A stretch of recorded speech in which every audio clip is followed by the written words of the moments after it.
Hi students, आज हम करते हैं काइनेमेटिक्स के अंदर एक बहुत ही important topic boat and swimmers problem, जो हमने लास्ट क्लास में भी डिस्कस किया था। उसके अच्छे अच्छे न्यूमेरिकल्स। तो लास्ट क्लास में हमने दो केसेस पढ़े थे कि शॉर्टेस्ट टाइम में रिवर कैसे क्रॉस करते हैं, पहला पॉइंट। और दूसरा पॉइंट हमने क्या पढ़ा था कि उसे डायरेक्टली ऑपोजिट पहुंचना है, तो वो किस एंगल पे जंप करेगा ताकि वो डायरेक्टली ऑपोजिट पहुंच जाए। तो आपने वो दो केसेस अच्छे से पढ़ लिए होंगे। ये न्यूमेरिकल्स करने से पहले आपको अच्छे से एक बारी फिर से रिवाइज़ कर लेने चाहिए वो दो केसेस, केस 1 एंड केस 2। तो मैंने आपको ये होमवर्क भी दिया था। बहुत सारे स्टूडेंट्स ने सही आंसर मुझे सेंड किया है, लेकिन एक छोटी सी गलती सभी की थी ऑलमोस्ट। अगर ये क्वेश्चन ऑब्जेक्टिव होता तो छोटी सी गलती सबकी मैंने एक पकड़ी है। तो वो क्या गलती थी, ध्यान से देखते हैं अब। A man wishes to go straight across the river if he can row his boat with 3 times the velocity of current। तो उसकी जो स्पीड है वो 3 times the velocity of current है। इक्वेशन नंबर 1 एक तो ये गिवन है।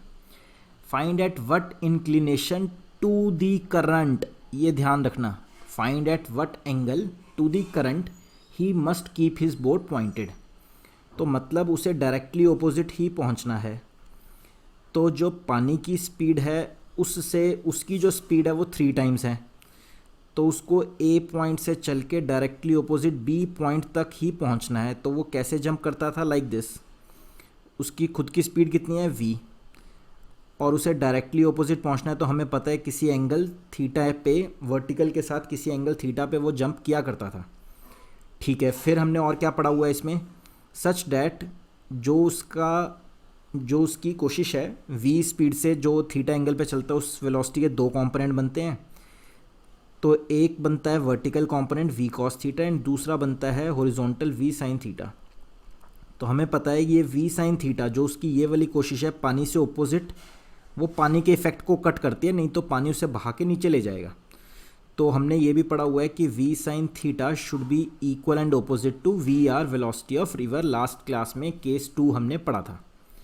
चलिए जी, फिर साइन थीटा कितना आया यहाँ से, V R upon V, and V हमें कितना दे रखा है जी, वी हमें दे रखा है 3 टाइम्स ऑफ वी आर। तो वी आर से V R cut, sine theta. बहुत सारे बच्चों ने मुझे आंसर भेजा sine theta is equal to 1/3, या तो theta is equal to sine inverse 1/3।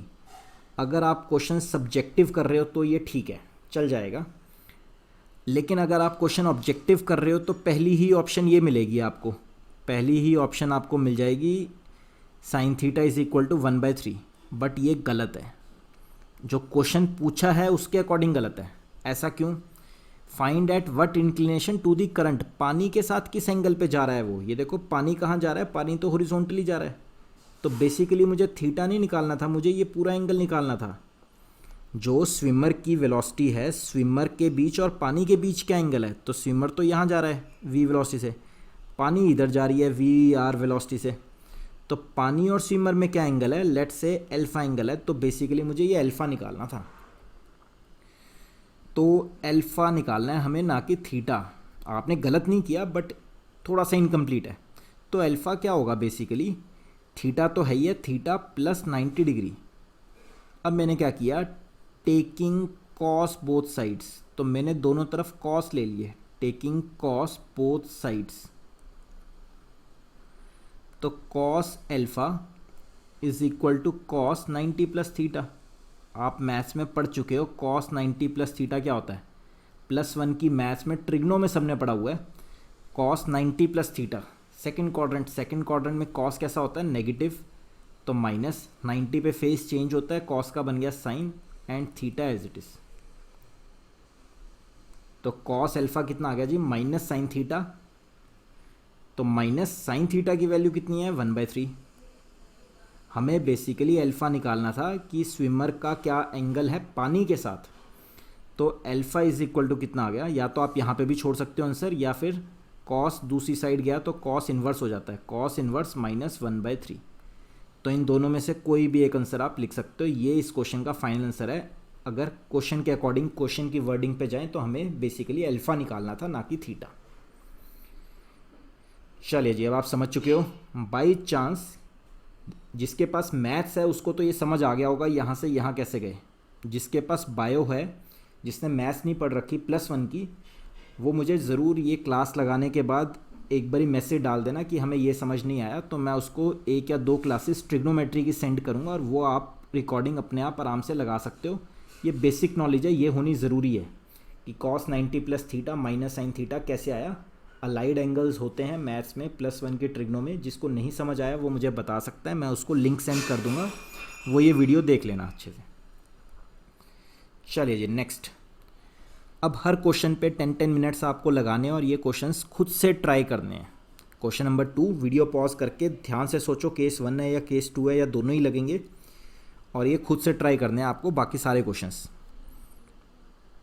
चलिए जी, अब आप ट्राई कर चुके होंगे। अ swimmer can swim in still water at the rate of this. तो स्विमर की स्पीड दे रखी है जी 4, वो हम वी लेते होते हैं 4 km/h। ही विश कर रहा है अभी just to cross a river flowing along a straight course at the rate of 2 km/h। तो रिवर यानी कि वाटर की स्पीड दे रखी है, करंट की स्पीड दे रखी है 2 km/h, so as to reach directly opposite on the another bank.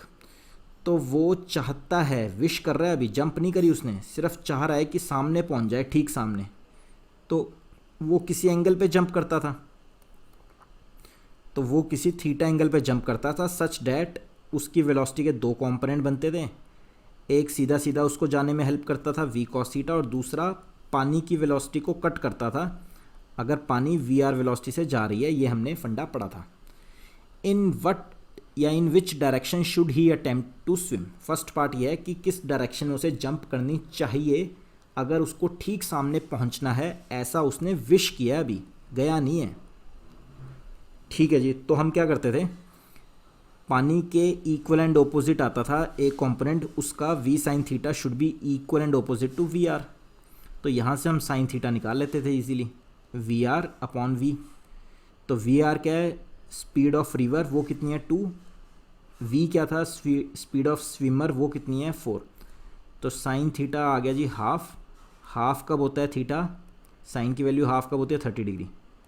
तो अगर हम देखें वर्टिकल के साथ कितना एंगल है, थीटा तो आ गया 30 डिग्री। अगर बाई चांस इस बार फिर से अगर हम कहें कि भाई पानी के साथ कितना एंगल बना रहा है, तो अगर फिर से अगर हमें बोला होता है अल्फ़ा निकाल के बताओ, तो अल्फ़ा कितना हो जाता, थीटा प्लस 90 डिग्री। थीटा आया जी 30 डिग्री विद द वर्टिकल, या 120 डिग्री विद हॉरिजॉन्टल। तो 120 डिग्री विद करंट। तो स्विमर का जो एंगल है 120 डिग्री है विद करंट या रिवर। चलिए second part, if the width is of 1 kilometre. तो रिवर की विड्थ 1 किलोमीटर है, find the shortest time in which river can be crossed. तो अब सब कुछ भूल जाओ, सेकंड केस भूल जाओ। अब इन्होंने बोल रखा है रिवर की विड्थ है जी 1 किलोमीटर। तो सेकंड पार्ट में क्या बोल रखा है, अगर रिवर की विड्थ है 1 किलोमीटर तो वो शॉर्टेस्ट टाइम बताओ जब रिवर क्रॉस हो सकती थी शॉर्टेस्ट टाइम में। तो शॉर्टेस्ट टाइम में हमें याद है कि वो कभी सामने नहीं पहुंचता था, वो नीचे पहुंचता था, लेकिन उसकी अटेम्प्ट हमेशा पानी के वेलोसिटी के परपेंडिकुलर डायरेक्शन में वो अटेम्प्ट करता हुआ चलता था, लेकिन पहुंचता था वो कहीं नीचे जाके। लेकिन उसकी कोशिश हमेशा ये रहती थी कि पानी के परपेंडिकुलर चले। तो टाइम हम 3 केसेस निकालते थे, या तो सीधा सीधा वर्टिकल डिस्प्लेसमेंट कितनी है d, और वो कौन सी वेलोसिटी रिस्पॉन्सिबल है सीधा जाने के लिए, उसकी खुद की वेलोसिटी। या फिर हम करते थे वो हॉरिजॉन्टल डिस्टेंस कितना bc, और हॉरिजॉन्टल उसे लेके कौन जा रहा है, पानी की वेलोसिटी vr। असलियत में वो कहाँ पहुंचा, उसी t टाइम में ac डिस्टेंस पे, और ये किस वेलोसिटी की वजह से गया, रिजल्टेंट उसका खुद का और पानी का। तो कोई भी एक रेशो लगा के मैं आंसर निकाल सकता हूँ। तो उन्होंने कहा है बताओ कितने टाइम में रिवर क्रॉस कर सकते हैं, चलो यही लगा लेते हैं।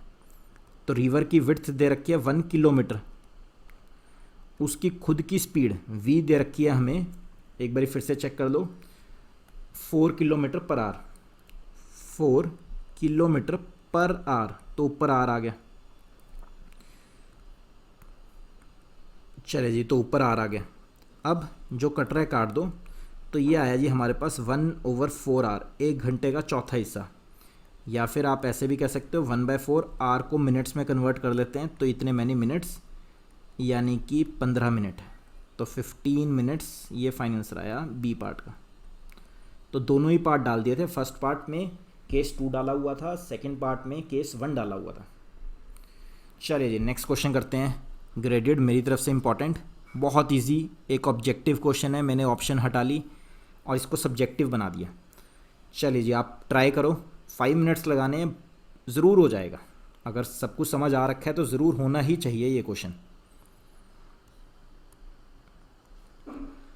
How far down the stream will a swimmer reach the opposite bank in a stream of width, stream मतलब river, in a stream of width जो स्ट्रीम्स जा रही हैं उन स्ट्रीम्स की विड्थ कितनी है, 500 मीटर की रिवर है। If he swims at right angle, उसको हमेशा पानी के परपेंडिकुलर ही रहना है। तो ऐसे केस में शॉर्टेस्ट टाइम वाला केस हो गया, वो सामने नहीं पहुंचता था, वो कहीं नीचे पहुंचता था और यही हमें निकालना है। ये डिस्टेंस कितना है, डाउन स्ट्रीम डिस्प्लेसमेंट कितनी है। If he swims at right angles to the stream with twice the velocity of current, अगर पानी की वेलोसिटी वी आर है तो स्विमर की वेलोसिटी कितनी है, twice of V R, double speed से चल सकता है। तो बताओ कितना डाउन स्ट्रीम वो पहुंचा। चलो जी तो याद करके बताओ टाइम का आंसर क्या क्या होता था, फिर वही बात, डिस्टेंस अपॉन उसकी खुद की स्पीड, या फिर डाउन स्ट्रीम डिस्प्लेसमेंट अपॉन पानी की स्पीड, या फिर टोटल डिस्टेंस AC अपॉन उसकी रिजल्टेंट स्पीड, v का स्क्वायर प्लस VR का स्क्वायर। ये सब कुछ बराबर होता है, इस बार मैंने ये पकड़ा। ऐसा क्यों, देखो ध्यान से, d कितना है, width of river 500 metre upon उसकी खुद की स्पीड कितनी है, 2 times of speed of river. BC मतलब डाउन स्ट्रीम डिस्प्लेसमेंट ही हमें निकालना है, VR क्या है, उसकी पानी की स्पीड। तो VR से VR कट और BC बड़े इजीली निकल गया 250 मीटर। ये है जिस क्वेश्चन का फाइनल आंसर। चलिए जी नेक्स्ट क्वेश्चन करते हैं, क्वेश्चन नंबर 4। ये भी ग्रेडेड अच्छा क्वेश्चन है, वीडियो पॉज करके कम से कम 10 मिनट्स लगाओ और करो ट्राई, होना चाहिए, ये भी इजी है।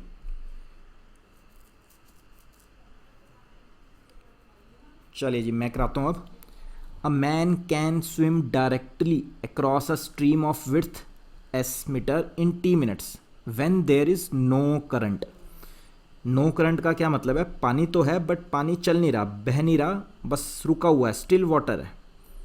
तो VR नहीं है इस बार, तो बंदा अगर सीधा सीधा जाएगा, जंप करेगा तो वो बिल्कुल ठीक सामने पहुंच जाएगा। अ man can swim directly across a stream of width S, तो रिवर की विड्थ कितनी है S, पानी बह नहीं रहा, तो वो अपना नॉर्मल V वेलोसिटी से अगर जंप करेगा तो कितने टाइम में, T मिनट्स में पहुंच गया सीधा, डिस्टेंस S, स्पीड उसकी V, equation number 1। And in T1 minutes, अब आगे पढ़ रहे हैं, and in T1 minutes when there is current, अब फिर से उसको ठीक सामने ही पहुंचना है। इस बार तो एफर्ट डालनी पड़ेगी क्योंकि पानी बह रहा है, पानी नीचे की तरफ फ्लो कर रहा है, लेकिन उसे पहुंचना सीधा ही है। तो सीधा वो कब पहुंचता था, जब वो किसी थीटा एंगल पे जंप करता था। लेट्स से ये थीटा एंगल है, तो अब क्या होता था, लेट्स से पानी की स्पीड है जी VR, तो सीधा वो जा पाता था कौन से कंपोनेंट की वजह से, V cos थीटा, एंड एक कंपोनेंट उसका पानी को काटने में चला जाता था V sin थीटा। तो यहाँ से आया जी V sin थीटा is equal to VR and sin थीटा is equal to VR upon V। कोई बड़ी बात नहीं, हम बहुत बारी कर चुके हैं, इसको इक्वेशन नंबर 1 कह के छोड़ देते हैं। एंड अब बताओ कितना टाइम लगता था उसे A से B जाने में, कहते हैं T1 टाइम लगा। तो time is equal to distance, तो रिवर की विड्थ कितनी है अभी भी S, डिस्टेंस अपॉन स्पीड, इस बार कौन सी स्पीड है रिस्पॉन्सिबल, V cos थीटा। तो ये आ गई जी इक्वेशन नंबर, इसको मैंने कह दिया 2 पहले वाली को और इसको बोल दिया 3। तो 3 इक्वेशन आ गई, तीनों को यूज़ करना है कुछ ना कुछ करके। अब बहुत ध्यान से देखना आप, मैं अब मुझे जो प्रूफ करना है, show that velocity of current, पानी की स्पीड कहते हैं ये आएगी, ये प्रूफ करना है।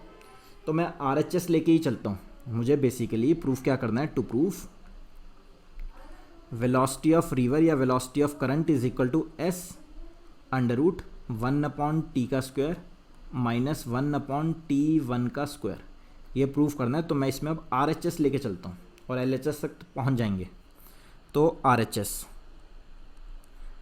S under the root 1/t square minus 1/t1 का square. S as it is 1/t square, मतलब इक्वेशन नंबर देखिए आप 1, इसमें से t स्क्वायर की वैल्यू क्या आएगी, S square upon V square. तो S square upon V square minus, अच्छा जी, अब t1 का स्क्वायर, इक्वेशन नंबर देखिए आप 3, t1 का स्क्वायर क्या होगा, S square upon V square cos square theta, मतलब फिर दोबारा देखो S square upon V square cos square theta. Now नीचे S स्क्वायर आया कॉमन अंडर द रूट के अंदर, और ऊपर आया V स्क्वायर कॉमन, और अंदर क्या बचा 1 माइनस कॉस स्क्वायर थीटा। बाहर S चल रहा है, तो S स्क्वायर अंडर रूट के अंदर है, अंडर रूट से बाहर आएगा तो क्या बन जाएगा, S से S कैंसिल। तो अब क्या बचा, अब क्या बचा जी, under root V square 1 minus cos square theta कितना होता है, 10th क्लास में पढ़ा था, sine square theta, under root से बाहर निकाला तो V sine theta. Equation number 2 देखो जरा, साइन थीटा की वैल्यू मैंने वहाँ लिखी हुई है। इक्वेशन नंबर 2 में साइन थीटा की वैल्यू है VR अपॉन V, तो VR अपॉन V, V से V कट, बचा क्या हमारे पास VR, यही तो मुझे प्रूफ करना था, LHS, यही तो है वेलोसिटी ऑफ रिवर या वेलोसिटी ऑफ करंट या वेलोसिटी ऑफ स्ट्रीम। तो हैंस प्रूफ्ड, यही मुझे प्रूफ करना था। RHS लेके चले और LHS तक पहुंच गए। चले जी, आप दोबारा से देख सकते हो इस क्वेश्चन को, कोई मुश्किल नहीं था, इजी था। नेक्स्ट क्वेश्चन नंबर 5, लगाओ जी 10 मिनट्स। फिजिक्स का क्वेश्चन ही नहीं है ये, तो 10th की मैथ्स का क्वेश्चन है, अपस्ट्रीम डाउनस्ट्रीम। रिवर ऐसे क्रॉस नहीं कर रहा है, इसमें तो बस नीचे की तरफ जा रहा है, स्विमर ऐसे जा रहा है u वेलोसिटी से। डाउनस्ट्रीम में क्या होता है, पानी भी इसी डायरेक्शन में जा रहा है v की स्पीड से। डिस्टेंस कितना है d जाने का, तो ये बातें कर रहे हैं हम डाउनस्ट्रीम। तो डाउनस्ट्रीम में टाइम कितना लगेगा, डिस्टेंस d डिस्टेंस जाने का, और स्पीड कितनी हो जाती है, पानी के साथ आपकी ऐड हो जाती है। पानी आपको धक्का लगाता है आगे की तरफ, आप भी आगे जा रहे हो, पानी भी धक्का लगा रहा है, तो स्पीड बढ़ जाती है u प्लस वी। तो जाते वक्त टाइम कितना लगा, t1 is equal to D upon U plus V. अब अपस्ट्रीम में क्या होता है, पानी यहीं जा रहा है v स्पीड से, लेकिन आप पानी को चीरते हुए ऑपोजिट डायरेक्शन में आ रहे हो, तो आपको ज़्यादा टाइम लगता है ऊपर चढ़ने में। कितना, डिस्टेंस वही है d, आपको डिस्टेंस आना है d, लेकिन पानी ऊपर से आपके अगेंस्ट आ रहा है, तो आपको अपनी स्पीड ज़्यादा रखनी है पानी से, तभी आप आगे जा पाओगे। तो अपस्ट्रीम में टाइम कितना लगता है, डिस्टेंस अपॉन स्पीड। अब टाइम ज़्यादा लगेगा क्योंकि स्पीड कम हो गई। हमें क्या बोला गया है, टू एंड फ्रो जर्नी के दौरान एवरेज स्पीड बताओ। अच्छे से क्वेश्चन पढ़ लो, 5-10 मिनट्स लगाओ। चलिए जी, अब मुझे क्या निकालना है, find the average speed of the boat fro to and fro journey, for to and fro journey. तो एवरेज स्पीड का क्या फॉर्मूला होता था, काइनेमेटिक्स में हमने पढ़ा था, total distance upon total time taken. तो total distance downstream d upstream d, total time downstream में टाइम कितना लगा था, डिस्टेंस अपॉन स्पीड, अपस्ट्रीम में कितना लगा, डिस्टेंस अपॉन स्पीड। चलिए जब इसको सॉल्व करना है तो ऊपर आ गया 2d, नीचे u plus we you minus V का आया एलसीएम, तो d हमने कॉमन ले लिया, तो u minus v plus u plus v, v से v कट, ये d से d कट, ये गया जी टॉप पे, मतलब कि 2 multiply u plus we you minus v कितना होता है, you square minus we square, a square minus b square होता है, a plus b over a minus b. U plus u कितना हो गया जी 2u, 2 से 2 कट, यही है इस क्वेश्चन का फाइनल आंसर। एवरेज स्पीड कितनी है, you square minus we square upon U. चलिए जी, तो मेरी तरफ से boat swimmer problem concept, last class में कंसेप्ट किया था, आज हमने प्रॉब्लम्स कर लिए, इसके ऊपर क्वेश्चंस कर लिए। आई होप आपको अच्छे से समझ आया होगा ये टॉपिक। अब हमारा काइनामेटिक्स में सिर्फ और सिर्फ एक लास्ट टॉपिक रह गया, बहुत इंपॉर्टेंट, और वो है जी प्रोजेक्टाइल मोशन। ऑब्जेक्टिव में भी बहुत क्वेश्चन बनते हैं प्रोजेक्टाइल के ऊपर, एंड सब्जेक्टिव भी बहुत बनती है, और थ्योरी भी बहुत इंपॉर्टेंट है, कई सारी डेरिवेशंस आएंगी। प्रोजेक्टाइल मोशन बहुत ही इंपॉर्टेंट टॉपिक है, नेक्स्ट क्लास से हम स्टार्ट करेंगे। आपका वही होमवर्क है, प्रदीप उठाओ, मॉडर्न एबीसी लो, कोई भी लो इनमें से, और जितने भी टॉपिक अभी तक हमारे हुए हैं उनके ऊपर आप क्वेश्चंस ट्राई करते रहो, बचना नहीं है, क्वेश्चन ट्राई करते चलो, दोबारा से कॉपी पढ़ते चलो, वेक्टर्स को भूलना नहीं है। काइनामेटिक्स में हमने ग्राफ्स करे थे, velocity time, displacement time, acceleration time, भूलना नहीं है, उनकी प्रैक्टिस करनी है ज़्यादा से ज़्यादा, भूलने का टाइम देना ही नहीं है। तो वो सारी चीज़ें आपको पढ़ के रखनी है। प्रोजेक्टाइल में सब कुछ यूज़ हो जाएगा जो भी हमने अभी तक पढ़ा हुआ है। डिफ्रेंशिएशन पढ़ो, इंटीग्रेशन अच्छे से दोबारा से पढ़ो, बहुत जल्दी टेस्ट आने वाला है पूरे काइनामेटिक्स का। जैसे ही प्रोजेक्टाइल ख़त्म होगा, अभी तक की फिजिक्स का पूरा ही टेस्ट हो जाएगा। चलिए जी, thank you guys, thank you so much. If you like our video, please press the like button and keep sharing the video with your friends. God bless you all.